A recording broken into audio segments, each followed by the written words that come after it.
In late September of 1998, the scariest room in American finance wasn't a trading floor. It was a conference room in Lower Manhattan, inside the Federal Reserve Bank of New York. Around the table were men who usually competed like sharks, suddenly talking like survivors of a shipwreck. The question wasn't whether a hedge fund should fail. Hedge funds fail all the time. The question was what would happen to Wall Street if this one did. Because this hedge fund wasn't just losing money.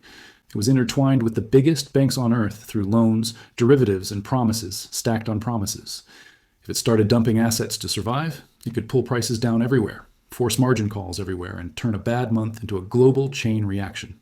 And the spark for all of it came from a place most Americans couldn't find on a map: a government debt market in post-Soviet Russia, ruble bonds, a currency peg, a decision that felt responsible right up until the moment it detonated.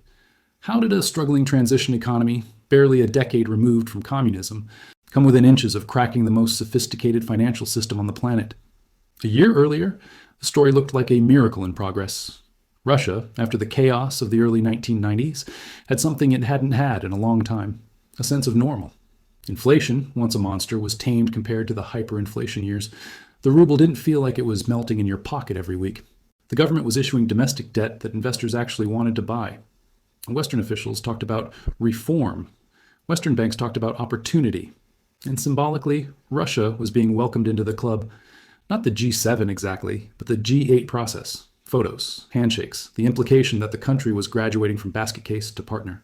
If you were a policymaker in Moscow, that validation mattered.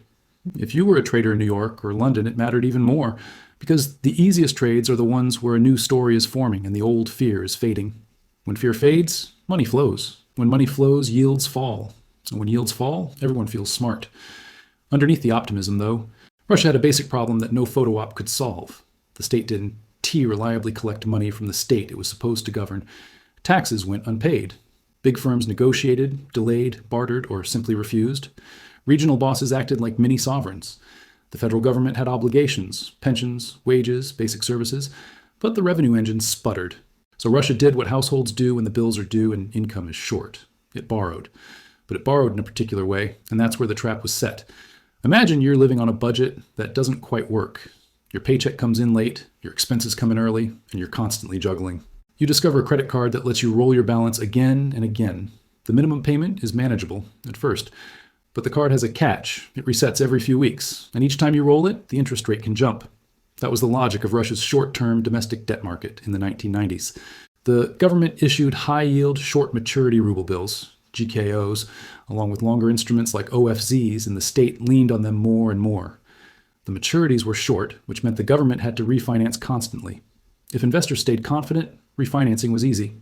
If investors got nervous, they demanded higher rates. Higher rates meant larger interest costs. Larger interest costs meant more borrowing. And more borrowing meant even more dependence on investor confidence. A system like that doesn't fail slowly. It fails when the rolling stops. Now add the second piece, the currency corridor.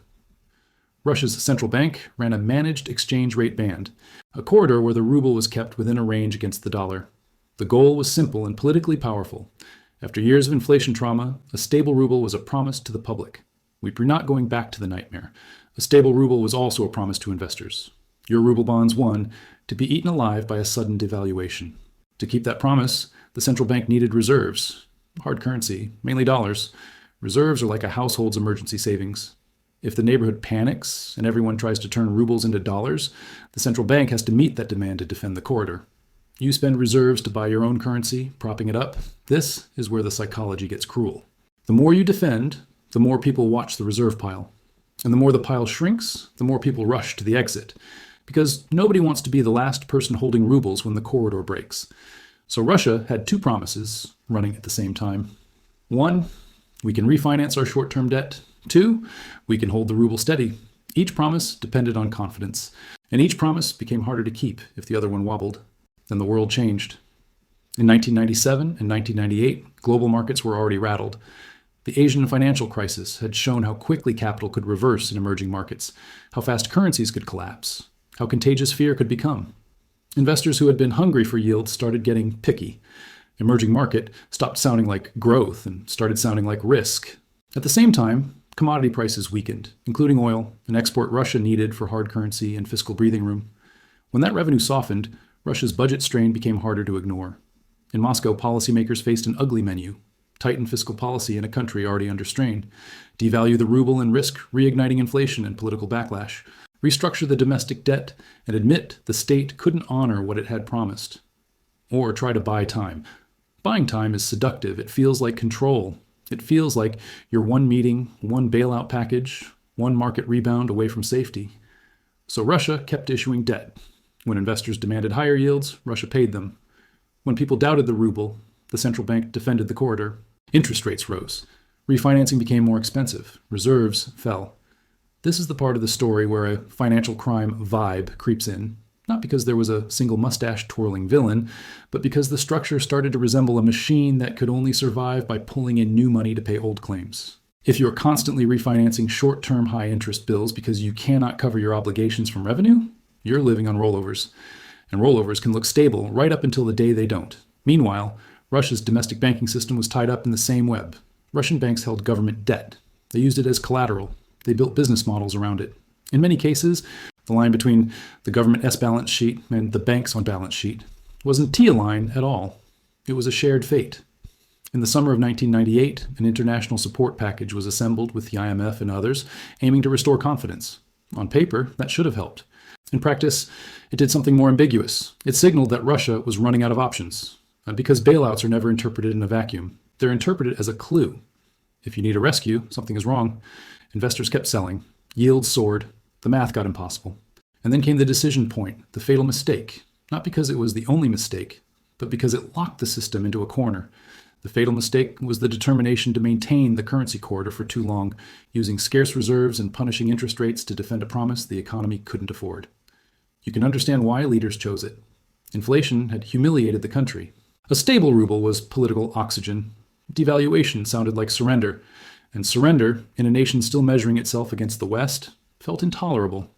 But defending the corridor meant burning the very dollars needed to reassure markets. It also meant keeping interest rates high enough to attract capital, which made the government's debt spiral worse. The state was trying to look stable by doing the two things that made its finances more fragile. On August 17, 1998, the illusion broke. Russia announced a restructuring of its domestic ruble debt, widened its exchange rate band, and introduced measures that amounted to a payment standstill in parts of the financial system. The ruble slid, then collapsed. Confidence didn't merely weaken, it snapped. In Russia, this wasn't an abstract market event. It was immediate and personal. Banks froze. People lined up, trying to pull out money that wasn't there. Businesses that priced imports in dollars suddenly faced costs they couldn't meet. Salaries and pensions that were already late felt even more worthless when converted into rapidly falling rubles.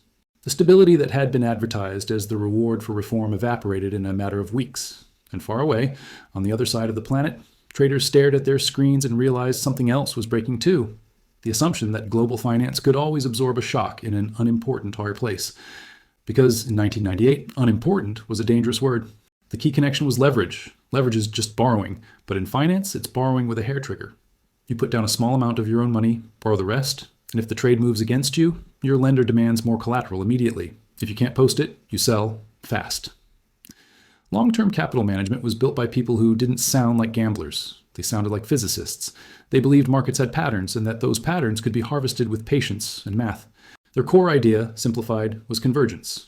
Prices that were supposed to be close would eventually move back together. The trade often looked like buying the cheaper bond and shorting the richer one, or taking positions that profited if spreads narrowed. That strategy can work. It can work brilliantly, but it has a hidden requirement: time. If you're right, but you run out of funding, you still die. When Russia defaulted and devalued, the world didn't calmly reassess Russian fundamentals. It panicked. Investors everywhere dumped risky assets and grabbed the safest, most liquid things they could find. Credit spreads widened. Emerging market debt sold off. Even in developed markets, the normal relationships between instruments warped under stress. And that is poison to a leveraged convergence fund. When spreads widen instead of narrowing, losses pile up fast. Losses trigger margin calls. Margin calls force sales. Forced sales push prices further away from fair value. The trade that was designed to profit from calm starts manufacturing chaos. LTCM wasn't simply a Russia bet. Russia was the match in a room full of dry paper. The fund had exposure across markets, financed in ways that depended on continuous confidence from its counterparties. When the regime changed, from calm to stampede, LTCM ES positions stopped behaving like a diversified portfolio and started behaving like one giant correlated accident. And because LTCM's trades were woven through major banks, its collapse threatened to become everyone's problem. Not because the fund was morally special, but because the plumbing of finance is shared. If one player is forced to liquidate enough, it can reprice the collateral that everyone else is using. Liquidity evaporates, spreads gap. Suddenly, even healthy institutions hesitate to lend because they can't trust the marks on the other side of the trade. That's how a ruble default becomes a Wall Street emergency. So the New York Fed did something unusual.